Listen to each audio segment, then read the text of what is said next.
Mangrol લોયેજમાં Kamdhenu university જૂનાગઢના પશુ સંવર્ધન કેન્દ્ર દ્વારા પછાત વર્ગના એસસી/એસટી પશુપાલકોને કીટ વિતરણ કરવામાં આવી હતી।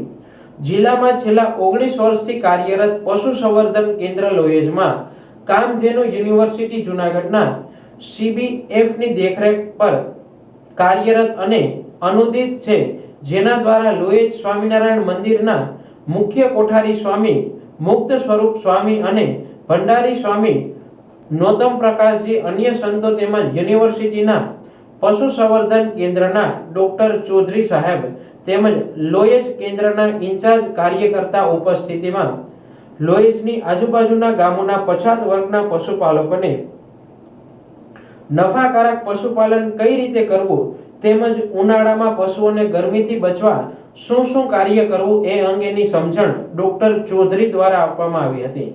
તેમજ મંદિરના સ્વામીએ આપણી ગીર ગાયોનું મહત્વ અંગે સમજણ આપી તેમજ પશુપાલનના સંવર્ધનનું મહત્વ સમજાવ્યું હતું।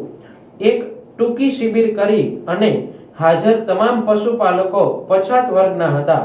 તેઓને સારી ગુણવત્તાવાળું ખાણદાણ, કૃમિનાશક દવાઓ, મિનરલ પાવડર, વિટામિનની બોટલો, દૂધ ભરવા માટે સ્ટીલની બરણી વગેરેની કીટના રૂપમાં વિનામૂલ્યે આપવામાં આવ્યું હતું।